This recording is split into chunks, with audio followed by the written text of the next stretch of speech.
Hello à tous et à toutes et bienvenue dans cette nouvelle vidéo. Aujourd'hui, on va parler d'accessoires photo.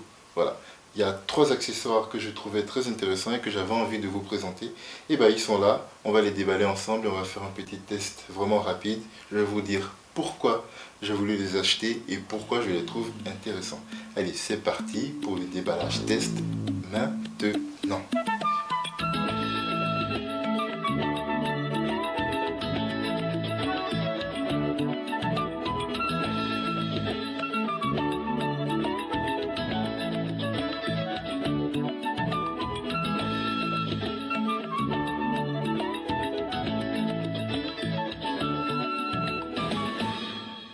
Alors, lorsque je vous avais parlé de mes gimbals, je vous avais dit qu'il me semblait intéressant de pouvoir avoir un dispositif de retour externe de façon à pouvoir voir ce que ma caméra voit pendant que j'enregistre. Parce que lorsque l'on tient la gimbal en main, qu'on fasse un plan en plongée ou en contre-plongée, on n'a pas toujours l'écran en face de soi et on ne voit pas forcément toujours ce que l'on est en train d'enregistrer. Donc j'ai commencé à regarder un petit peu de part et d'autre et des écrans pour cette utilisation-là, c'est cher. C'est vraiment très cher. Après, c'est vrai qu'ils ont beaucoup de capacités, comme par exemple le fait de pouvoir voir les zones surexposées, de pouvoir voir les zones qui sont correctement mises au point, etc. Il y a vraiment beaucoup de choses que ces écrans-là apportent. Mais pour le moment, en tout cas, je n'avais pas besoin de toutes ces fonctions. Moi, je voulais juste avoir un retour vidéo de ce que j'étais en train d'enregistrer. Et donc, j'ai commencé à regarder, puis à chercher, à trouver qu'est-ce qui pourrait m'aller. Et là, j'ai trouvé ça. Ce genre de truc là. Alors c'est des écrans que l'on va utiliser en général sur des Raspberry. Donc les Raspberry, c'est ces petits ordinateurs là. Et on pourra utiliser ces écrans là afin de pouvoir avoir un affichage externe depuis son Raspberry. Mais la particularité de certains de ces écrans, c'est qu'on peut les utiliser comme des écrans normaux. Voilà. Il y a une prise HDMI dessus. Vous alimentez votre écran. Vous mettez une source à partir d'un PC, à partir d'une caméra, d'un appareil photo, à partir d'une console de jeu, peu importe, et vous allez pouvoir voir, enfin, transférer l'image depuis votre appareil vers cet écran-là.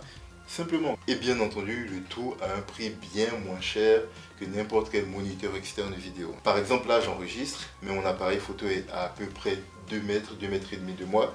Donc, j'ai fait la mise au point au début par rapport à la position que j'aurai, mais voilà, je ne peux pas voir de façon claire et précise si je suis vraiment focus. Si j'avais un écran que je pouvais déporter et rapprocher près de moi, ça me permettrait de voir plus facilement si je suis bien, voilà, bien exposé, éventuellement bien mis au point, etc. Voilà, je trouve que ça peut être ça l'utilité. Et donc dans cette boîte là, on va retrouver ces fameux écrans. Hop. Ici, tac. On a l'écran dont je parle. En dessous, on a un petit module pour le protéger. Là, on a de la petite microfibre, je crois, pour pouvoir le nettoyer. Un CD avec, je pense, les drivers. Et là, une petite notice d'utilisation. Et ça, on a le câble pour pouvoir alimenter l'écran. C'est un câble micro USB normal. Et là, le petit câble HDMI qui va nous permettre de relier un autre appareil, voilà, et quelques vis pour pouvoir faire la protection de l'écran. Bon, on va faire ça vite fait, je vais le faire en accéléré et puis je vous montre le résultat. Tout compte fait, avant de le faire, en fait, je vais vous montrer l'écran. Donc là, il est protégé. De ce côté-là, on n'a rien. Par en dessous, on n'a rien non plus. Au-dessus, on n'a rien. Et sur ce côté-là, on a la prise HDMI. Et là, la prise micro USB qui va permettre d'alimenter l'écran. À l'arrière, on a les composants qui sont un peu à nu et qui sont visibles. Donc il faudra faire bien attention quand on va manipuler pour ne pas les abîmer.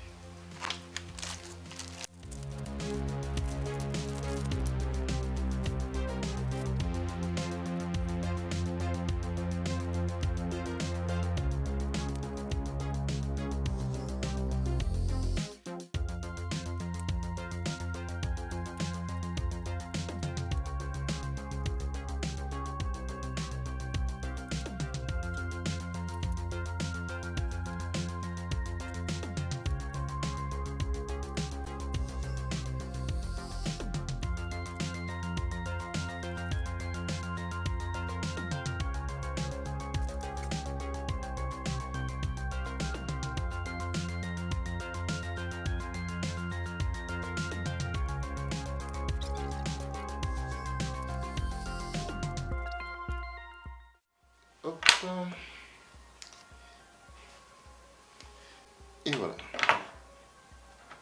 Voilà. Donc c'est bon, j'ai fini de le monter. On va juste l'allumer et puis essayer de voir un peu qu'est-ce qu'on a, qu'est-ce que ça fonctionne, est-ce qu'il y a des trucs en particulier. Donc j'ai une batterie externe, tout ce qu'il y a de plus classique. J'ai le câble micro USB qui est fourni. Je vais le mettre, hop, tac, à l'endroit qui est prévu à cet effet. Il y a un petit bouton on-off. Je mets sur on, j'allume la batterie et voilà.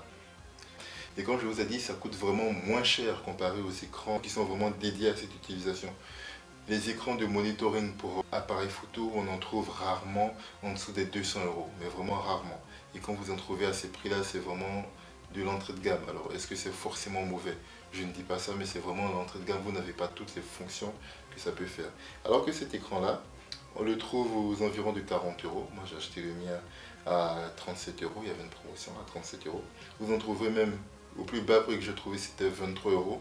Alors, c'était des 3,5 pouces, donc bien plus petit que celui-là. Mais voilà, ça avait quand même la même fonction. Et donc, moi, je trouve qu'il y a vraiment moyen d'avoir quelque chose de relativement correct, d'avoir un retour propre pour pouvoir monitorer ce que l'on fait. Donc, je vous montrerai un petit peu à quoi ça ressemble, les résultats, pour que vous aussi vous puissiez juger donc éventuellement de l'utilité que ça peut avoir dans votre setup. Mais je vous dis, avant d'acheter un moniteur externe, peut-être regarder cette possibilité, cette proposition, ça peut en valoir le coup. Alors comme vous pouvez le voir, je me suis bricolé une petite attache ici qui me permet de pouvoir relier l'écran à n'importe quelle entrée griffe de mon flash par exemple. Le petit défaut que j'ai remarqué en utilisant ça, ce principe-là, c'est que là, j'ai une partie de l'écran qui pour une raison inconnue n'est pas remplie. Donc mon affichage ne remplit pas complètement l'écran que j'ai acheté. Alors ça le fait qu'avec mon appareil photo, hein, donc c'est le Canon EOS M6 en particulier. Si je le fais pour une autre source comme mon PC par exemple, je n'ai pas le même défaut, où là c'est au contraire tout l'écran qui est rempli. Mais pour une raison que je ne sais pas, avec mon appareil photo, là ce n'est pas rempli. En plus, deuxième défaut que j'ai remarqué à ce sujet-là, toujours avec mon appareil photo, lorsque mon appareil photo donc, passe en veille, donc là j'ai mis le mot de économie d'énergie, donc il ne devrait pas tarder à passer en veille. Donc lorsque l'appareil passe en veille dans ce sens-là, lorsque je vais le rallumer, pour une raison inconnue, il n'arrive pas à renvoyer les informations d'image. Et donc là, l'écran commence à afficher un petit peu tout et n'importe quoi. Je suis obligé d'éteindre l'appareil et de le rallumer. Et là, comme par miracle, il y a tout qui redevient comme avant. Donc ça, c'est les défauts que je constatais.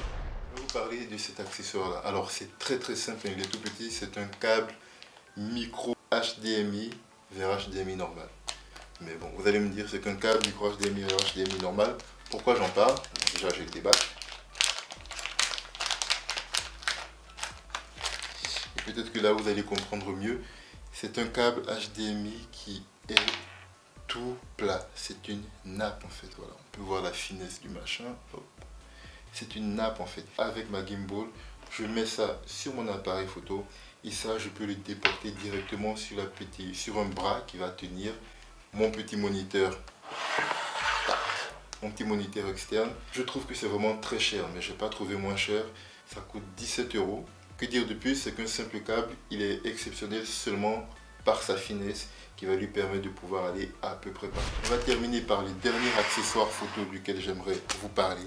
Je vous avais déjà présenté donc les lumières que moi j'utilisais jusqu'à présent. C'était les Litra torches.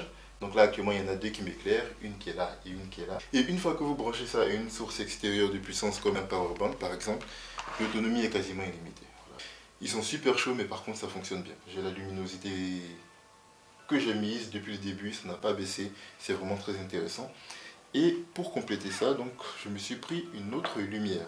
À la base, je regardais du côté de Aputure parce que Aputure vous permet justement de pouvoir avoir des LED, donc un panneau LED, sur lequel on va pouvoir changer la température de couleur.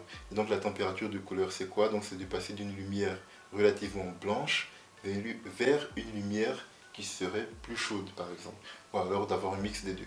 Sauf que les lampes de Aputure Visiblement, tout le monde dit que c'est bien, donc ça doit être super bien, j'imagine. Par contre, c'est super cher aussi, quoi.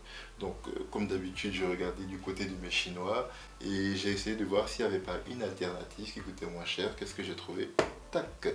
Sunway Photo qui fait le FL96. Ça, je l'ai eu à 40-45 euros. Là où c'est d'aperture, on peut l'avoir que vers dans les 200-220 euros. Voilà, donc c'est pas le même prix, bon, peut-être que ce n'est peut-être pas aussi la même qualité, mais bon, on va voir un petit peu de quoi ça parle. Donc, sur la face avant, on voit la marque, c'est Sunway Photo, le modèle FL96, et jusqu'à 600 lumens, donc l'éclairage, 96 petites LED là-dessus, une batterie de 2500 mAh, donc c'est plutôt correct, une largeur de 116 mm, une hauteur de 67 mm et une profondeur d'1 cm, donc c'est relativement faible, et un poids de 132 grammes, côté gauche rien, côté droit rien, au-dessus la marque Sunway Photo, en dessous la marque Sunway Photo, à l'arrière en chinois on a encore les dimensions, la plage de température qui va donc de 3000 Kelvin à 5500 Kelvin, plus ou moins 200 Kelvin. Hop, tac tac tac, on a la batterie lithium-ion, le nombre de LED, la puissance maximum c'est 8 watts et l'autonomie c'est 1 heure au maximum et 17 heures à 5%. On va déballer tout ça et on va voir un peu ce que ça vaut. Quand on déballe la boîte, on enlève tout ça. On se retrouve en premier avec la lampe qui est dans un petit sac. Je la sors et elle est là. Voilà la lampe. Je la mets de côté pour le moment. J'ouvre, j'ai une petite pochette pour pouvoir transporter sans faire de rayures, d'égratignures. J'ai le petit câble micro USB vers USB. J'ai ma petite notice d'utilisation, du silica gel et un petit contrôle qualité, je crois. Voilà, une pastille contrôle qualité. Alors ça, on s'en fiche un peu. On met ça de côté. Ça aussi d'ailleurs. Alors le pourtour est en métal et c'est agréable au toucher, je trouve. Alors peut-être que la coque c'est du plastique, mais vraiment toute la cage autour c'est du métal, hein, ça se ressent. Au-dessus, ici on a une petite ouverture, je ne sais pas à quoi ça va servir. À côté on a la prise de rechargement en micro USB. Juste à côté encore on a le bouton d'allumage d'extinction. Côté gauche on a un petit pas de vis, le plus petit. Voilà, c'est classique, j'aime bien. Côté droit, on a une petite molette qu'on peut monter et descendre. Et on peut aussi appuyer, c'est un bouton. Voilà. En dessous, rien. À l'avant, les LED, les différentes LED. Et on peut voir qu'il y a deux couleurs différentes. On distingue des jaunes et des oranges. Voilà. Donc c'est justement ce qui va nous permettre de pouvoir varier, je crois, dans la température de couleur. C'est intéressant. À l'arrière, on a un petit écran. Donc quand on allume, la lampe s'allume. Hein, voilà, par devant, on peut voir.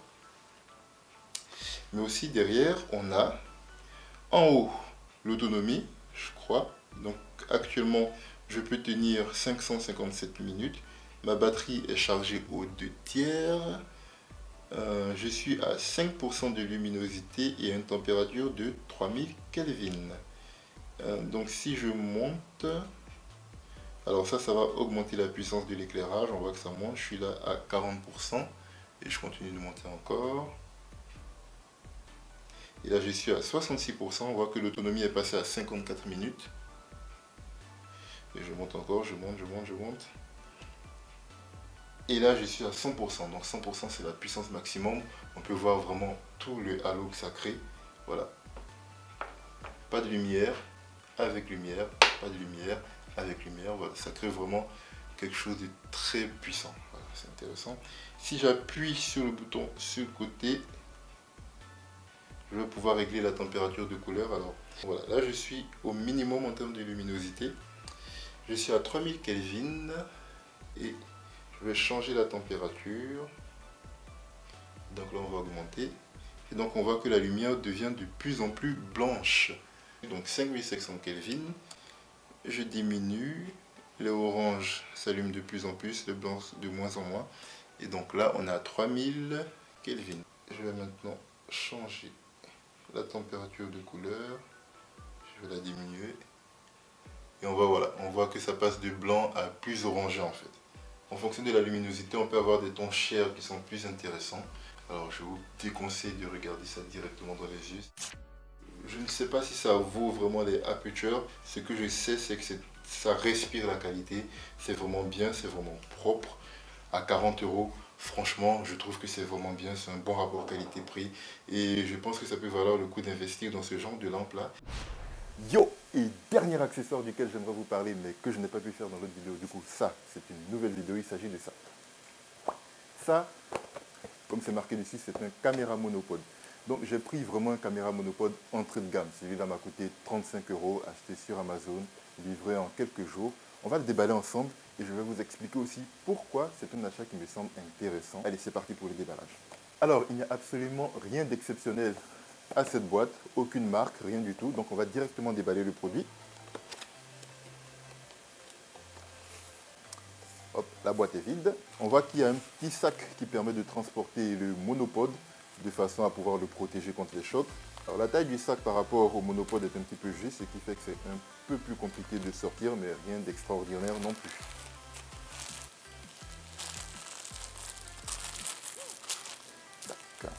C'est vide aussi.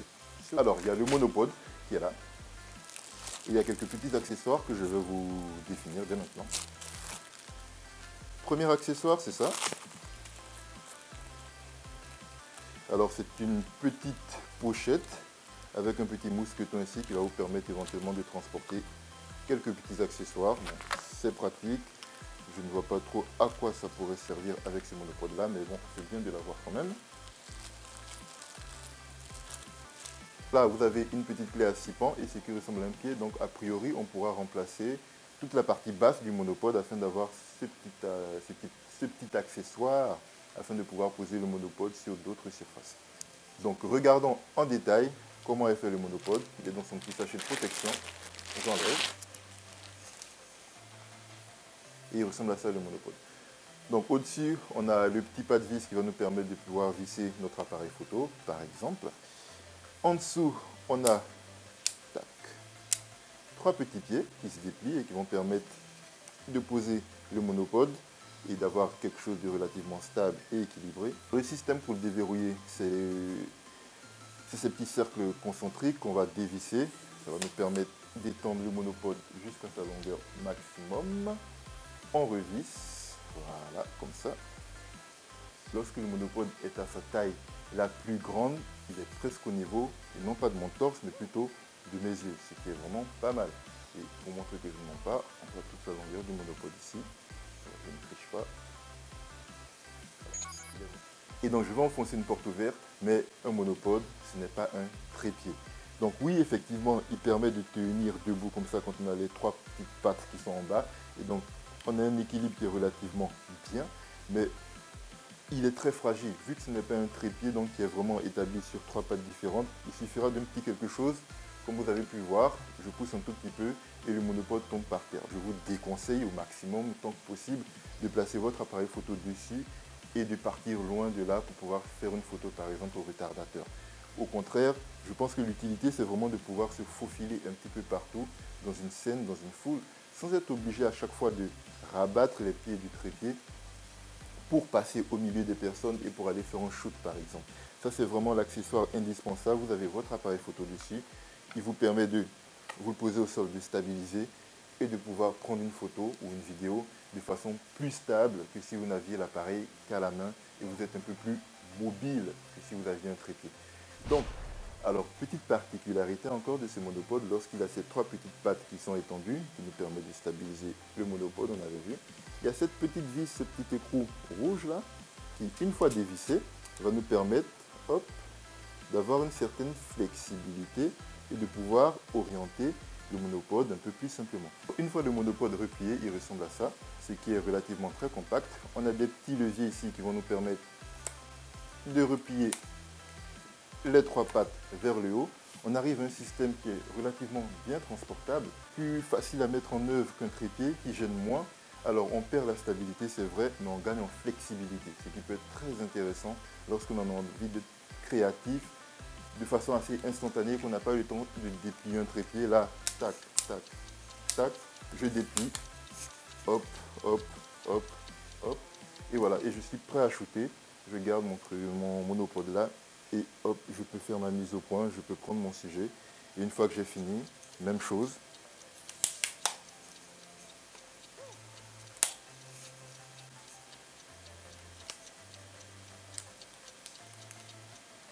Voilà.